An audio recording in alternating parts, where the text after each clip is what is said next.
I'm looking at this offensive class on paper, and you know what? I'm looking at it, and listen, the class that Jed brought in, the Noah, the T-Mac, that class, I don't know. I think that's going to go down as the best class in probably in U of A history, or right there, seriously. But I'm going to say this. This offensive class that Brent Brennan is bringing in is possibly his first class. I think is going to be the better than any other offensive class that Jed Fish brought in.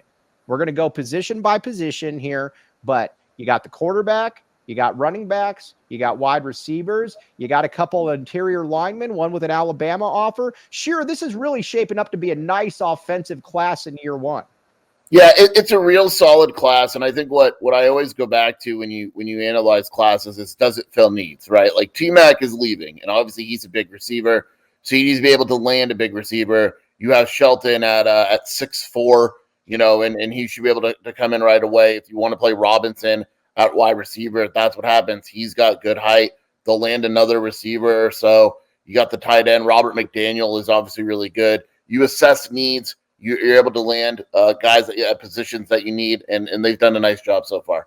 Kevin at WN says, Mike, is he recruiting at a higher level than Sumlin or Rich Rod? Yes, he is already. He is recruiting at a higher level. What say you, Sheer? Come on. Yeah, you judge that in the second class. This was like a Rich Rod good class.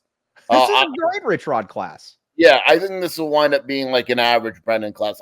I think this staff knows what it's doing. I've been adamant from the beginning, even when they weren't landing guys, that there was a reason. Like, these guys know what they're doing. Their class is going to move up. It's going to be a very nice class when it's all said and done.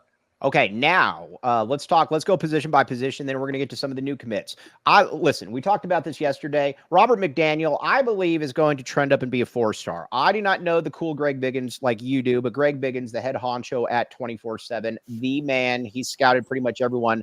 What I read from that Elite 11 breakdown was that this is somebody that he's going to move up. He loved his arm strength. He loved how he was able to move around. He loved his suddenness. That was a quote as well. Would it surprise you at all if he became a 4-star shooter? Yeah, wouldn't surprise me. I think there's a real chance that he moves up in the rankings. Obviously, he's going to have a senior year, going to have a good senior year. But when you go to these camps like the Elite 11, and I think, again, you need to keep in mind, like, he basically got 24 hours notice. Right. Showed up and was really good in the team elements and all that. If he has a really good senior year, I think there's a legit chance that he moves up to a 4-star. Okay, so he's certainly going to be in consideration. We can agree on this, correct? Yes. Yeah. Okay. Now, Wesley Yarbrough, running back. We can also agree that he will probably be in contention as well. He's already kind of fringe in there. Oklahoma State offers. He was Alonzo Carter's top priority in the entire class at running back. He could be a fringe 4-star guy as well, Jason Shear. Yeah, I mean, there's a lot of good running backs. Yarbrough is highly regarded. He would have to have a really good senior year to move up to 4. But look, I think the guy's like 600. That's really good for Arizona. Like, that's the goal. If you could land guys in the top 600 or so, that's what you're aiming for. So I think it'll be a little tough because of the position that he's at. But he's going to be a very high 3-star player. Okay, now let's talk about the wide receivers because we need people to throw the ball to. All right, so with Sean Robinson and Terry Shelton, both big wide receivers, you're going to need players that can come in and play immediately. Sean Robinson's so athletic that they could put him at D-end, they could put him at wide receiver, or they could put him in Jacob Franklin's position, and he could probably do it. He is a jack of all trades, a master of many. I like both these wide receivers, though, a great deal. Yeah, it's hard to talk about Robinson as a wide receiver because he could be a safety. He could be a defensive end if he puts on some weight. If they wanted to, they could easily put him at tight end, wide receiver. Like, there's just multiple positions. I don't know what he's going to be. They're going to figure that out once he gets on campus. Shelton is a pure wide receiver. His height is real. There's a picture of him on Twitter, and he's basically T-Mac size. They like him a lot. I think that it's rare you get a big receiver that is effective.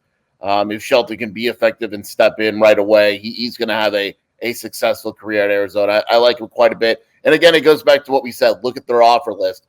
All these guys, Shelton had a weird offer list, but it was still major schools, Boston College, Illinois, Kansas. Like, there's still major schools that they're choosing Arizona over. Shelton had a weird offer list, but nobody's wondering why he's still around, though. Correct? Yes. Do you get that? What? No, not at all. And I thought it was in Orlando and got a weird case. Why is he around? Oh, very, very good. Very, very good. Sure. Yeah, all right. Whatever. All right. Now let's get back to a couple of questions. We're going to get to the line here. No, I have to disagree with somebody here. Hold on. Let me find this person. Bob Wade, the great Bob Wade. All right, Bob Wade, I do disagree with you. Every coach has brought in offensive talent. Getting linemen is the game changer. Kevin Sumlin brought in no talent. Who did Kevin Sumlin bring in? Jordan Morgan. Jordan Morgan. We credit Kevin Sumlin with Jordan Morgan. Lineman. Who else did he bring in? That kind of proves this guy's point. Who else did he bring in? Grant Cannell. He sucked.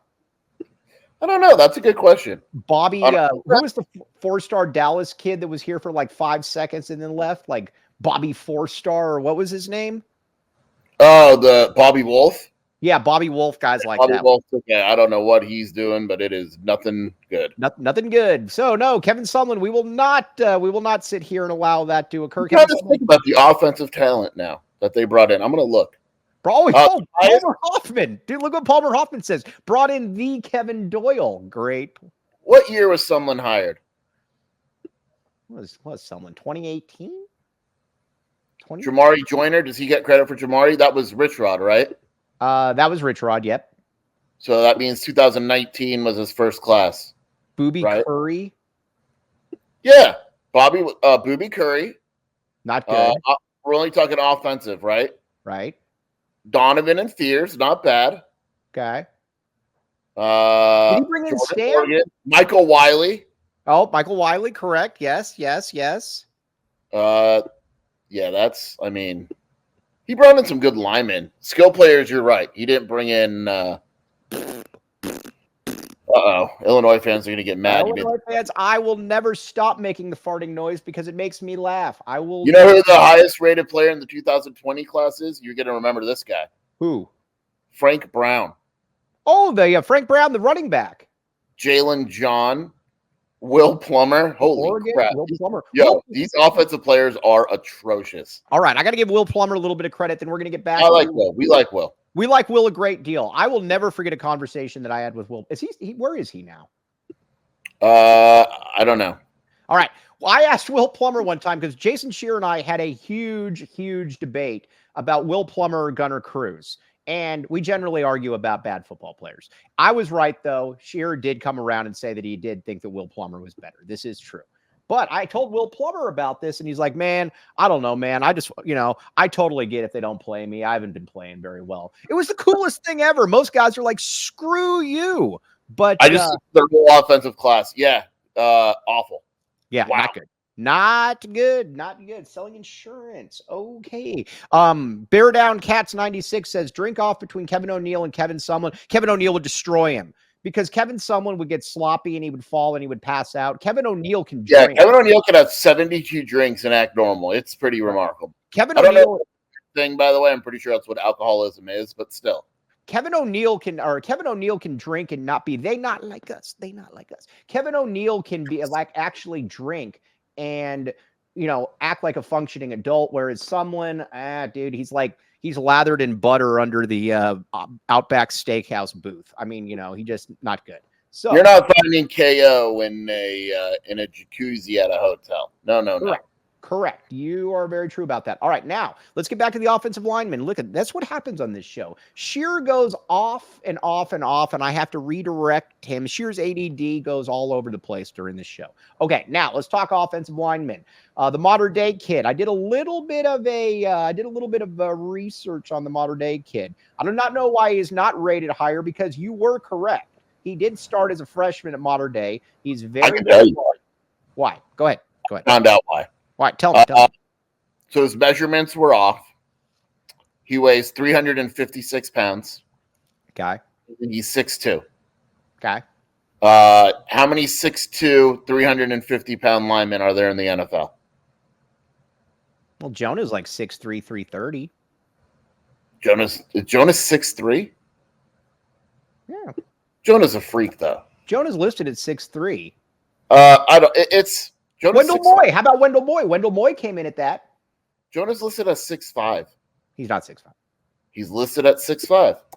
Well, Noah's listed at 5'11". I think the issue is there's a few issues I don't want to get into on this broadcast, but he's not his body. Yes, Wendell Moy is 6'2".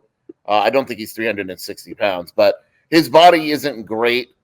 Yeah, they don't. I'll be blunt. 24/7 doesn't like him a ton. From what I gathered. So we don't expect him to move up in the rankings then. Well, fine. I don't expect him to move up very much. No. Fine. There's multiple others I can tell you right now are getting large bumps because of your boy right here.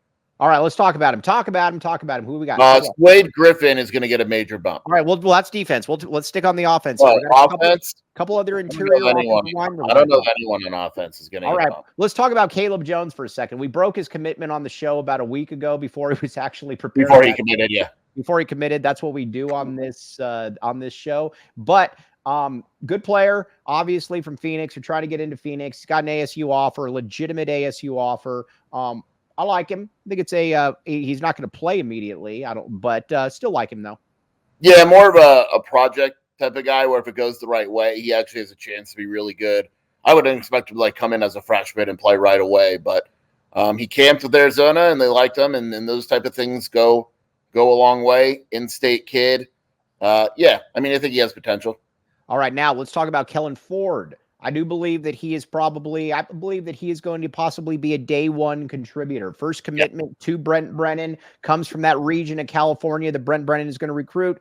Is there any chance that we can get Ford a 4-star? He's a high 3 right now, Sheer. Can you put some of that sizable girth, on Biggins and say, listen, we are going to move him up? He's you thought about this? Yeah, I mean, we have him at 815 in the composite now. In order for him to be a 4-star, he'd have to move up a little bit, right? Like our 4-stars, I think they end at 200 or something like that. It's going to be tough to get a tight end, a 4-star tight end, but he's really good. Right. He's it's just 4-star tight ends. I'm going to look. He's the 23rd best tight end in the nation. In order for him to be a 4-star, he would have to move up to approximately the 16th best tight end in the nation. So it's not impossible. It's not. All right. So this can happen. This can happen. Yeah, it can happen. It can happen. Right.